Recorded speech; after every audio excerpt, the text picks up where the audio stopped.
लेकिन आम जनता गरीब के ऊपर कितना बड़ा असर पड़ेगा आप ये देखिएगा। जो मोदी जी हमारे ढोल पीटते थे कि हमने कितने करोड़ लोगों को हिंदुस्तान में उज्ज्वला योजना के तहत गैस दिए हैं, तो भाई मोदी जी अब जवाब देंगे कि हाँ गैस दिए, अब गैस कहाँ से ला। प्रधानमंत्री मोदी जी हैं, कंप्रोमाइज पीएम, जो कंप्रोमाइज करके बैठे हैं और जनता के हित की बात नहीं कर रहे हैं।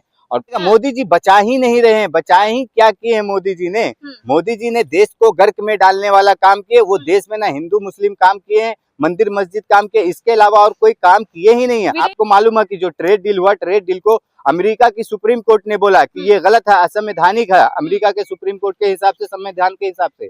नमस्कार, मैं पूनम और आप देख रहे हैं विस्तार भारत। अमेरिका, इजराइल और ईरान के युद्ध में अब भारत पे भी कहीं ना कहीं असर पड़ता यह दिखाई दे रहा है। जिस तरीके से आपने देखा कि अब देश में, भारत देश में एलपीजी सिलेंडर, कमर्शियल सिलेंडर और तेल की कमी दिखाई दे रही, जिसकी वजह से बेंगलुरु के कई होटलों को आज बंद कर दिया।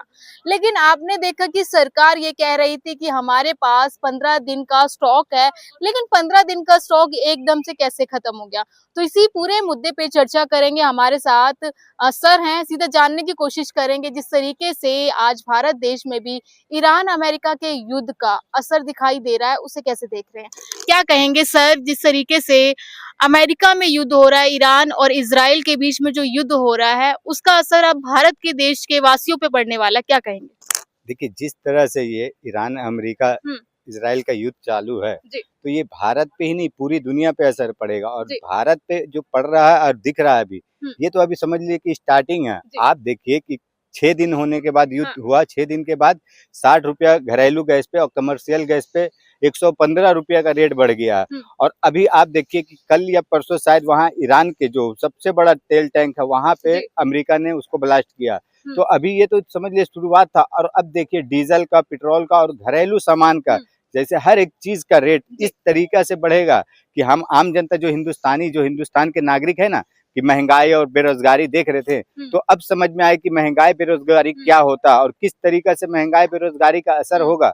कि अब देखिए 2-4 दिन के बाद अगर यही युद्ध कंटिन्यू रहा तो हिंदुस्तान की जनता का बहुत बुरा हाल होगा। और जो हमारे प्रधानमंत्री मोदी जी हैं, कंप्रोमाइज पीएम, जो कंप्रोमाइज करके बैठे हैं और जनता के हित की बात नहीं कर रहे हैं। और हमारा देख लीजिए अमेरिका हो या इजराइल हो, किस तरीका से हमारे ऊपर कुछ भी बात बोलता है, कुछ भी बयान देता है, लेकिन हमारे प्रधानमंत्री कुछ बोलते ही नहीं है। जिस तरीके से आज बेंगलुरु के तमाम होटल्स को बंद कर दिया गया है गैस की कमी की वजह से, क्या लग रहा है वहाँ के तमाम ऐसे लोग हैं जो घर का खाना नहीं खाते, बाहर का खाना खाते हैं, तो उनकी दिनचर्या की और उनकी कहीं ना कहीं जीवन शैली पे भी फर्क पड़ने वाला है? देखिए, फर्क तो पड़ेगा ना, क्यों नहीं। आज आप सोचिए ना, कई दिन हुआ है युद्ध होकर, और कई दिन में 2-4 दिन नहीं 5 दिन अब हुआ। अब ये हाल हुआ है कि जब होटल वगैरह बंद हो रहा, तो आप समझिए कि होटल वाले लोग किस तरीका से स्टॉक में रखते हैं गैस बाटला वगैरह। लेकिन आप ये देखिए तो वो तो उनके लिए बिजनेस का है, बिजनेस के लिए वो अपना करते, तो वो बहुत कुछ स्टॉक रखते हैं। लेकिन आम जनता गरीब के ऊपर कितना बड़ा असर पड़ेगा आप ये देखिएगा। मतलब ये तो समझ लिए 2 पैसा रोजी रोटी कमाने के लिए उनका है तो है, बड़े बड़े उद्योगपति भी सब चीज में है।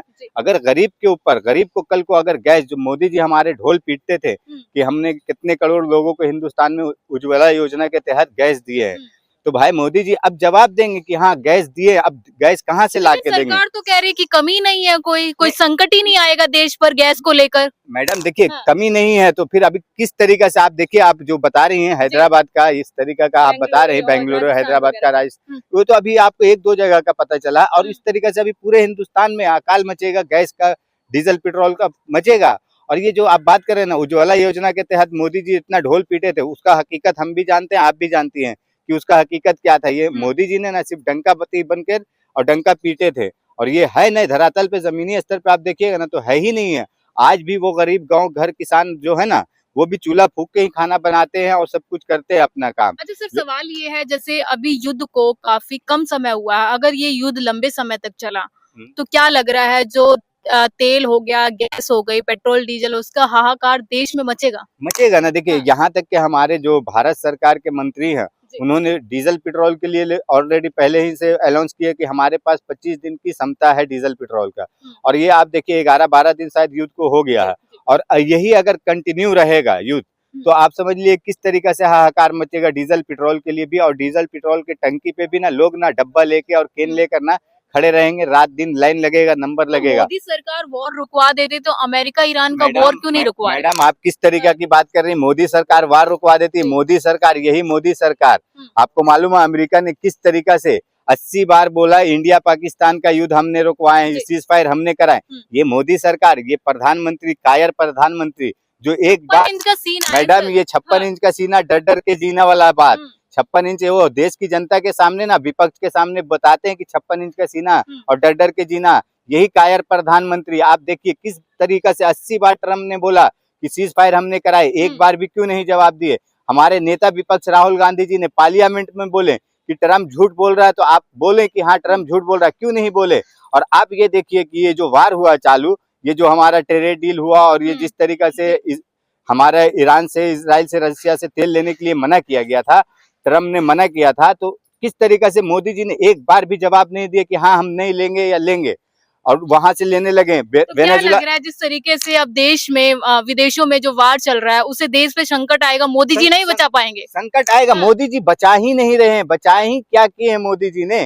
मोदी जी ने देश को गर्क में डालने वाला काम किए। वो देश में ना हिंदू मुस्लिम काम किए हैं, मंदिर मस्जिद काम किए, इसके अलावा और कोई काम किए ही नहीं है। विदेश नीति नहीं अच्छी कुछ नहीं मैडम, आप देखिए विदेश नीति की बात कर रहे हैं, आप बताइए मुझे विदेश नीति में किस तरीका से था जब ट्रम्प इस तरीका से इनको जलील कर रहा था, क्यों नहीं ट्रम्प का जवाब दिया? आपको मालूम है कि जो ट्रेड डील हुआ, ट्रेड डील को अमेरिका की सुप्रीम कोर्ट ने बोला कि ये गलत है, असंवैधानिक है, अमेरिका के सुप्रीम कोर्ट के हिसाब से, संविधान के हिसाब से। लेकिन मोदी सरकार तो ये कहती है कि हाँ, जब से हम आए हमारा विदेशों में डंका बज रहा हो, आप कह रहे हैं कि ट्रम्प के आगे मोदी जी झुक रहे हैं? नहीं, डंका बज रहा है तो मुझे बता दीजिए ना, ये एप्स्टीन फाइल में नाम आने के बाद जो ट्रेड डील रुका हुआ था 4-5 महीना से, वो किस तरीका से ये साइन किए, और साइन किए तो आप बताइए डंका बज रहा था। तो ये जो 30 दिन का ये युद्ध चालू होने के बाद अमेरिका का जब वहां का मंत्री एक बोलता है कि आप 30 दिन तक रूस रशिया से तेल खरीद सकते हैं, तो क्यों नहीं मोदी जी ने उस समय अपना डंका पति दिखाए, सीना दिखाए 56 इंच का कि भाई हमें जहां से इच्छा करेगा, हमें जहां मन करेगा हम वहां से लेंगे, तेल डील करें या जो भी बिजनेस ट्रेड डील होगा हम करेंगे।